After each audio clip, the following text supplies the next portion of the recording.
Hunter, back with Rect America, and we're wonderfully glad to have Dr. Jimmy Jarvis back with us this morning. Dr. Jimmy Jarvis, how you doing, man? Good morning, Hunter. It's been a good day so far. But hey, the day is young. I'm not. Okay, all right. It's auspicious beginning. Well, look, so what's the latest in your world on COVID-19? Any updates there for you? Well, I've minor from my once again. It's about perspective. Minor from my perspective, but we've had a death in the extended family. My cousin's son's father-in-law, if you can do the lineage on that, Yeah. up in Chicago, 68-year-old fellow with some complicating health factors, did catch COVID-19 and succumbed. So that had not happened in our family before, extended or local. Locally, we're doing well, and we're just keeping up with all our elders best we can, and they seem to be doing well so far. But thank you for asking. I hope your world is as little affected as possible. Well, I I had an aunt succumb to it about 3 weeks ago now. So Yes, sir. yeah, so I'm I Sorry sh- for your loss. yeah, I share your pain there. Hmm. Well, look, let's get after it here. Yep. I went back and I was listening to our last session together, and a couple of thoughts as I listened that I wanted to kind of go back with you um, around.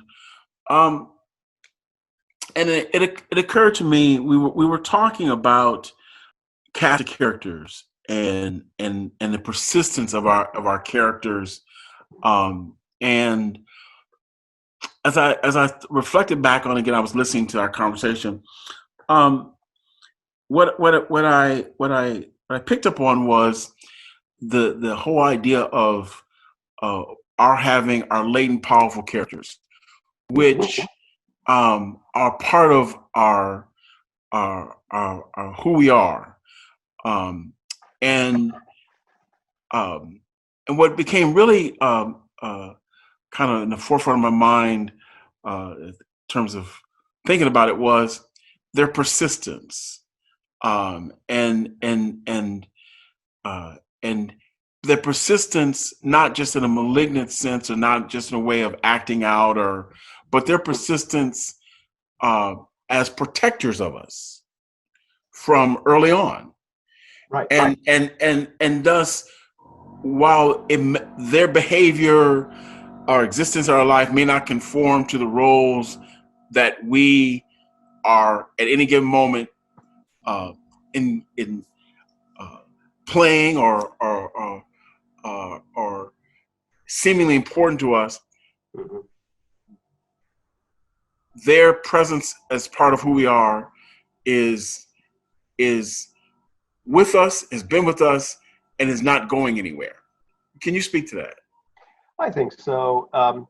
For me, um, because of my background in science, I think I look at a lot of this developmentally. I have the sense that at different points in my life, I had whether and this is from very early on to later in my life, but much of it subconsciously, but sometimes consciously, I had developed an image of who I thought I was.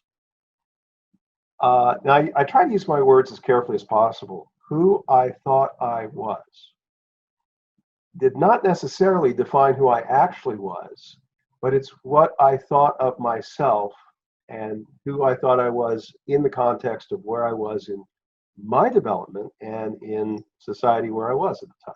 So that uh, can be an operational definition for at least, I'll say, proto character. I think the full delineation of that character requires some conscious um, discrimination amongst characteristics to determine what is and is not part of that particular character. But for me, oftentimes it's defined developmentally. I will have a character of me at a very, very young age, a character of me as an adaptive child in early school years, a character of me as an adolescent, for example, and a character of me as a if you will, modern professional in Okay. modern times rather than postmodern times. Okay. Just examples. But that's how this occurs to me at this point. With you. Yeah. What about with using that operational construct, if you will? Mm-hmm. Mm-hmm. It seems like that's a very rational way of approaching it, of perspective on it.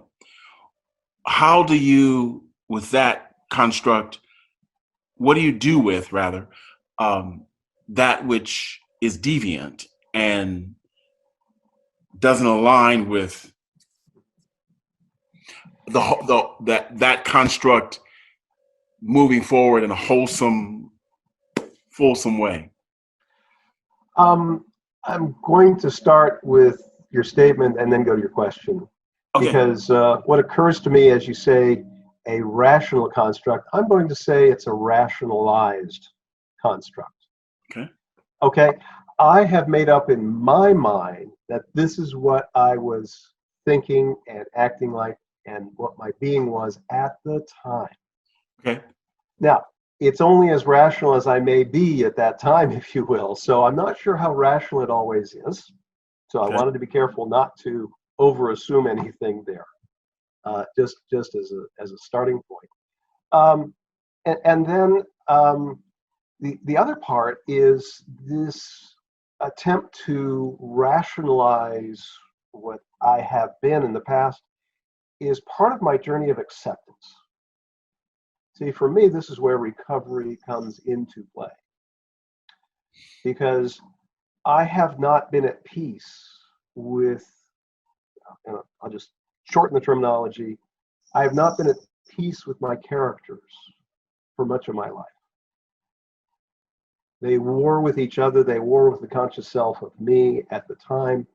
It is tormenting to me, in part because I cannot accept the imperfection of the characters that have existed. And I'm as perfect as any of my characters. I'm as deviant as any of my characters. I am human and fall short of the glory of God in many ways, and always have, and to the best of my understanding, always will. I'm not attempting to be God anymore. That wasn't always the case. Thank God, no punishment. It is now. Yeah. Okay. So this is part of my work at accepting myself with all my warts at different stages of my life, in spite of and because of me. So is there a sense in which that could be perceived as a cop out? Excuse for, I mean, you've given yourself an out. So it's kind of like if I can kind of sum that up this way, the devil made me do it. Well, when you no, what comes to mind is elements of the Bible where St. Paul writes about how it's the sin in me that causes me to do the things I don't want to do. Okay, the devil made me do it. So so let's face it, this notion's been around for at least 2,000 years, at least, and probably been around a whole lot longer. So your question is a legitimate one, and I have to make sure, once again, I'm not rationalizing away, my part in anything. So so the answer is it could be, and frankly, my work is to accept what has been, and to work on what can be. What So, what are, so I've got a part in this, okay? okay, And I cannot change the past. right. Now, I can make amends for the past, I can make restitution for the past, and I can do something different in the future to create less collateral damage than my past happened to have created. Okay? Right. So, or I can play the victim and say, well, the devil made me do it, and I don't have any responsibility for any of it. I want uh, let's stay there for a moment. Playing the victim. Mm. Mm, Let's stay with that. Playing the yes. victim. Have you been playing the victim in the past? Uh, I have played, I've played many, many roles, including victim, in my life. No question about it. Um, I like to think that wasn't my primary role. um, I don't think, based on the feedback that I received at various stages of my life, including from those that I harmed the most and have been the most brutally honest with me, that wasn't my usual role. But certainly, I've played the victim sometimes. I'm not going to suggest that I have not. Hmm. Okay? And with respect to your cast of characters, Yep. and your and how they have manifested in your lives and impacted, caused Yep. collateral damage, and um, would is that and you're acting out where's the playing the victim in that? How does it playing the victim in Well, mix in, in the mix? it's yeah. There's a pattern of rationalization and rejection that has led me to believe that I'm entitled to certain things. After all, I did this, and this, really, really good things, and nobody rewarded me or rewarded me enough. So that must mean that I'm entitled to something else. And that's a victim role, to take on a position of entitlement. That means I'm owed something in response to something I think I did. That's all in my brain. Okay? Whether or not I did it, whether or not I'm owed, I mean, that's separate apart from the transactions of the world. Transactions of the world, and there's a contract that says I'm going to do something, I do something, and I expect something in return. That's an actual contract interpersonally.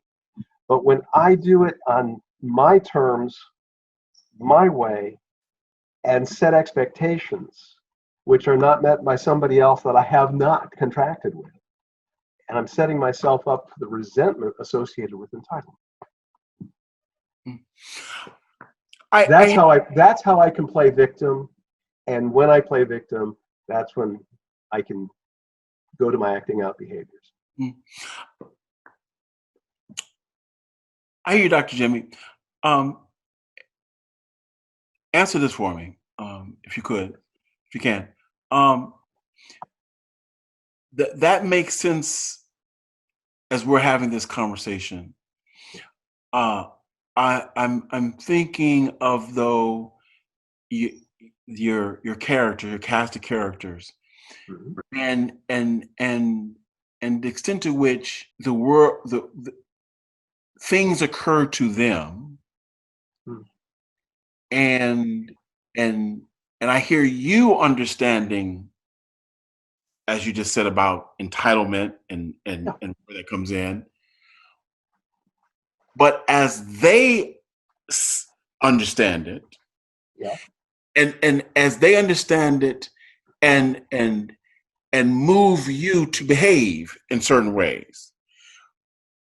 And let me use this analogy, if you will. Um, the analogy I would use here to illustrate what I'm trying to convey is the difference between the person sitting in a room uh, addressing recovery for the addiction of alcohol, and the addict who's outside in the parking lot doing push-ups while I'm in the meeting.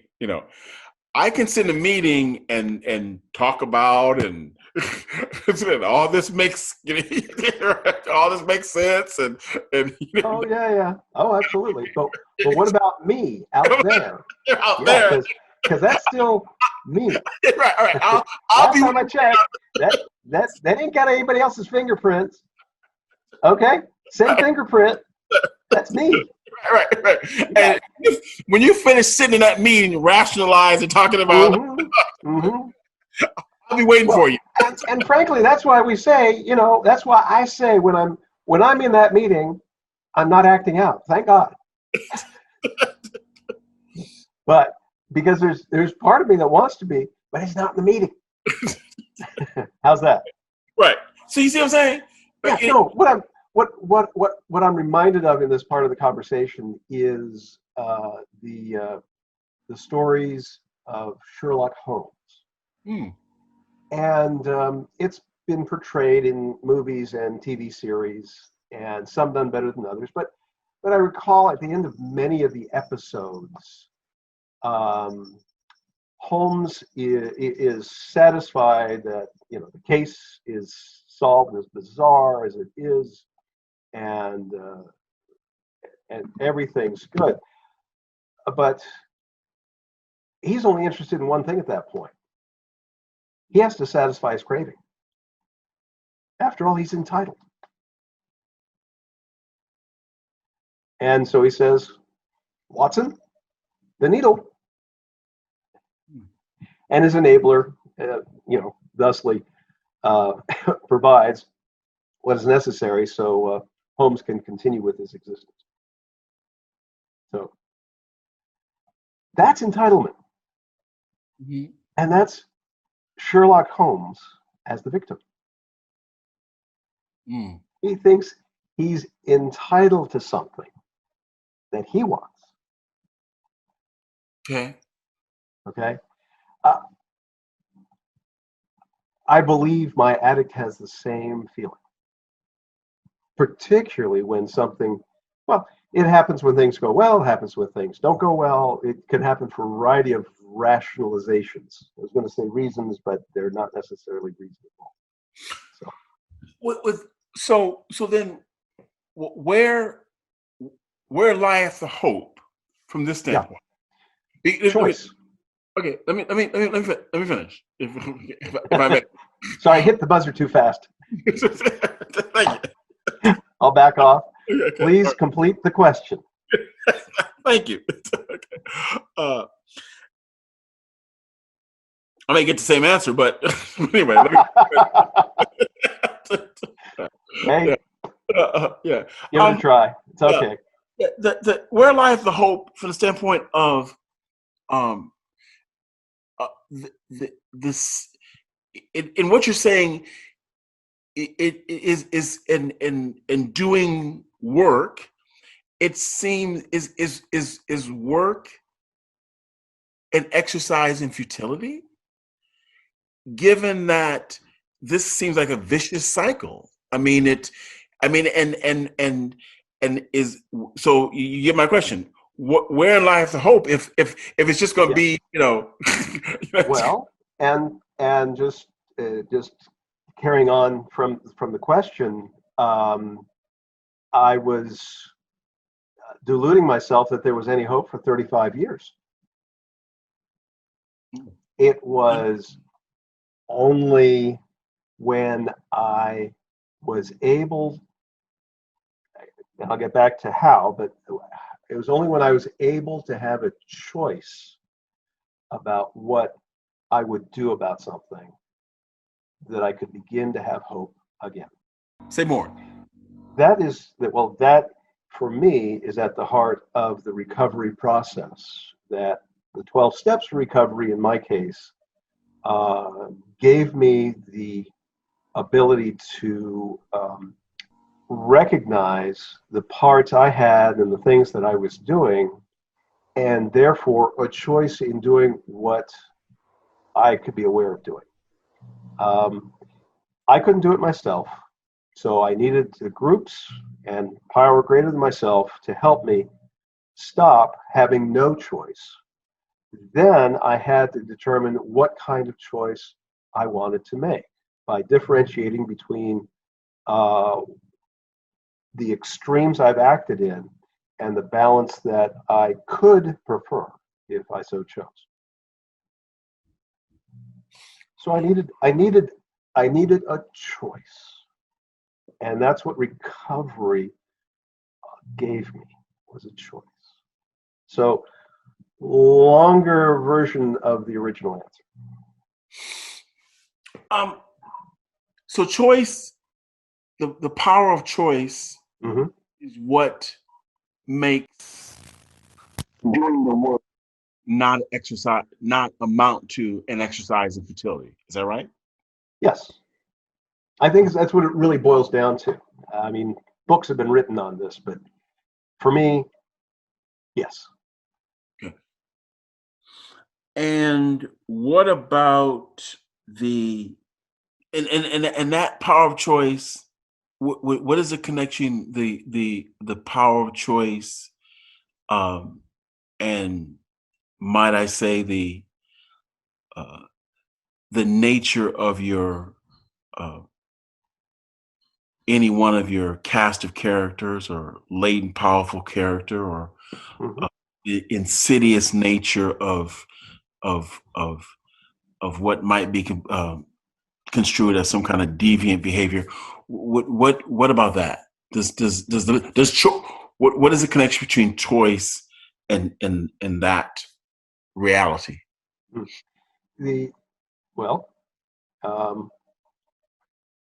It's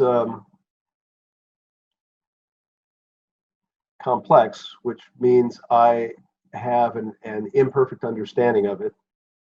Things get simpler the more I understand, but I understand very little about a lot of things.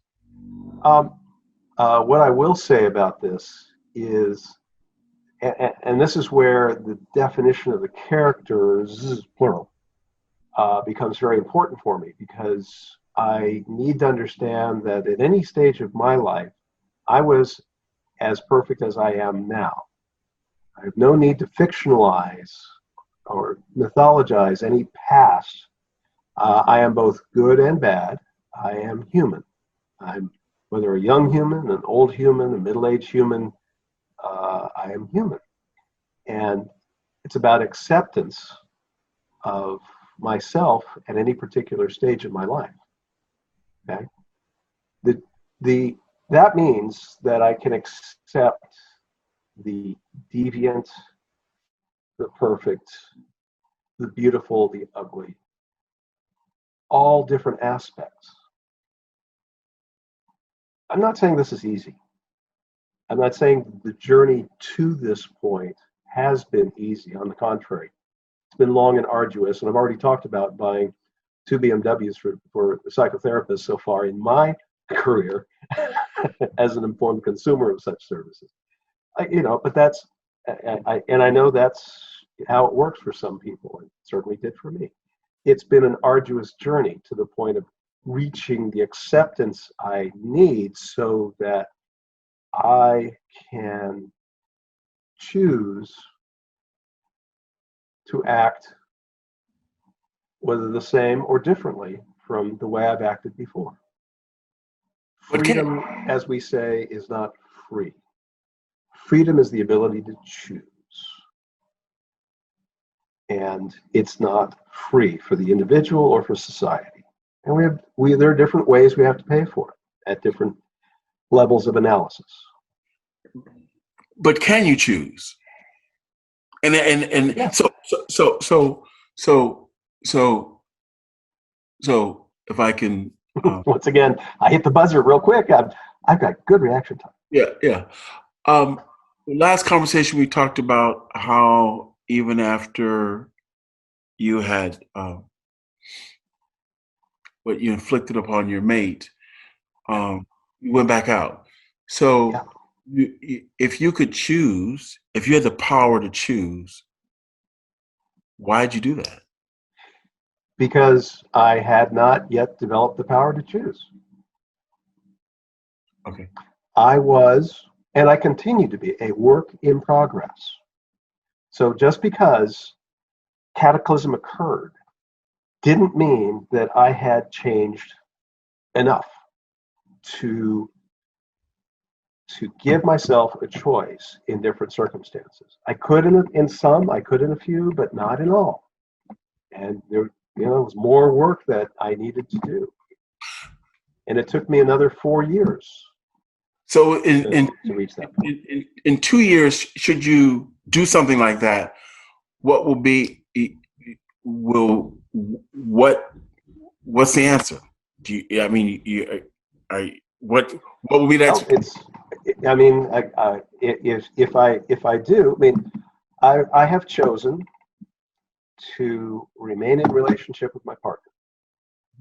Okay, and and that choice involves recognition of the conditions of remaining in a relationship. I'm not the only one who gets to choose, right? My partner gets to choose as well. That's what relationships are about. It involves two parties in this particular situation, my primary relationship. Okay, so one of the conditions of remaining in this relationship is they don't go act out with another person. Okay, and if I choose to do that, then I'm choosing not to remain in this relationship. Mm-hmm. Okay. So it can be pretty simple when I can describe it in simple terms. At least I have a current understanding of the issue. At least that's how it occurs to me. So the power to choose is not the power to choose not to forever and ever amen. It's the power to choose within the context of certain understanding about what is normative, what is going to be acceptable, and the choosing is within that context. When you speak a choice, it's a choice. It's a choice to right. Yeah. Okay. And it is a choice in context. Now, we've described this. Just this is where my mind goes. If I'm sitting on, it's like, okay, so if he's not married, that means he's acting out. Well, it's a different context, and there are reasons there where I would choose not, and I use conditional tense because I'm not without a primary relationship. But if I were, and I can still have a choice. I can still choose not to engage in my extreme behaviors because I choose to be a more balanced person than I was when I was engaging those behaviors. So I can still have a choice. It's not requiring my primary relationship for me to have a choice. I just want to make that clear. One more question. We'll move on here. Because I want to get something else for last time. But I'm feeling you, and this, certainly. Thank you for your clarity here is very instructive. The question that comes to mind is with the logic and clarity and instruction you've given around this. The character who doesn't value the relationship, the context for the choice, of the choices that you have to make, is still with you, and it doesn't necessarily value. It just wants what it wants. You figure the other stuff out. I want what I want it, and I want it now. What part of this do I not remember, and do I not understand? Yeah. No, yep. It's with me. It's with me. These guys said, problem is, she wants what she wants when she wants it, but she gonna get what I got when I give it. There you go. There you go. But hey, that's a choice. That's a choice. So, right. But you see, my question is the tension. It's again because it's not operating with the same. Agreed. No, it doesn't have the same accoutrements, if I can use a French term. Yeah, accoutrements as the other parts of my brain. That's why it's called the lizard brain, by the way. But that's okay. My lizard brain is still mine, you like it or not. But that's part of the acceptance. It's important that I accept me. Okay, what's the movie? My Enemy Mine, something like that. I can't remember. Anyway, but what's really about is coming to accept ourselves, who we are, all of us, good and bad, and recognizing that there is an ultimate judge of that good and bad, and that judge is not me. So I don't have to shame those parts of me. Yeah. That takes that again. I said that good segue. Okay. So where we ended last, and we're kind of coming here, is how this connects then to your gifting. How does this, what you just said in terms of the acceptance and not, how does this, and I'll quote back to you, the specific language you used was serenity you found in your journey and struggles made possible by the gifting. So how does the gifting arise out of this challenge? It once again, it's the result of a lot of work. A lot of BMWs bought. A lot of BMWs bought. Yes, sir. That's a passive aggressive way of putting it. So I resemble that remark. Thank you very much. I'm sure there's some cruises thrown into that too, but that's okay. What it's about in that work is recognizing that could have been worse. I love it. So and I'm referring to an offline joke, but what I will say about the offline joke is that the teasing apart of the elements, the experiences that I've had, good and bad, it's teasing apart the strands of those experiences and recognizing that even the worst experience had a silver lining. Even the best experience had a little cloud. The best was not perfect. The worst was not perfectly bad. There, understanding there is good and bad, even in the extremes, and recognizing what that silver holds, even in the worst of experiences and worst of events. Doing that helps me recognize that while I lose my identity as a human in my acting out, for example, I'm just becoming an automaton and just losing myself in whatever the acting out behavior is. There's still parts of me in there. Parts of me that I can cherish and understand and relate to. A word you use is, I went back and listened. A word that comes to mind that you hear when you talk about teasing out. You talked about disentanglement. Yes. and something that I'm that disentanglement.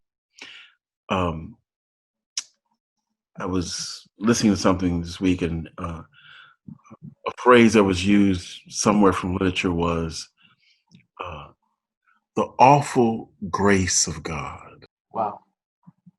Yes, because I am full of awe when I experience God's grace.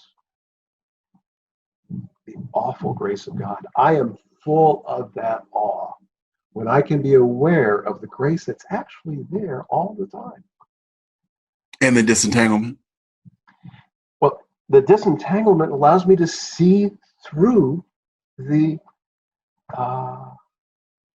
noise in my life, get the actual signal of God's grace. That's what I'm disentangling.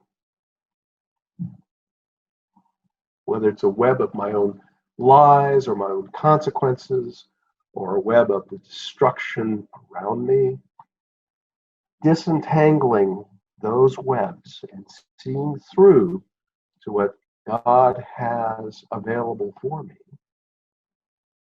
is what my work is. And I don't do it alone. I have others with spiritual machetes working at the disentangling with me. Whether it's a therapist, a sponsor, others in my programs, plural, family members who may or may not know they're helping just by continuing to irk me. And it's like, oh, I understand where that comes from now. I get to continue to do my work of the disentangling and recognize God's grace through all of this. Any last thoughts about this? And is that the gifting? Is that the gifting? Ooh. Is that what is meant by the gifting? That's a very big question. I think that's part of the gifting. I don't think that's all there is to it. I think there's more there, and I'm not sure I'm able to articulate it yet. Why don't we sit on that? Let that marinate. And sounds like a good tease. Yeah, there you go. Well, Dr. Jimmy. Yes, sir. Always great to be with you, spend time with you. You bless us. Thank you, Hunter. Your questions often get through my rationalizations and get to the truth better than I can understand it myself. So I appreciate the opportunity to talk. God bless you, bro. Appreciate you, man. Till next time. All right. Be well. Dr. Jimmy, Hunter out. Okay, babe. JJ out. Take care. Bye-bye.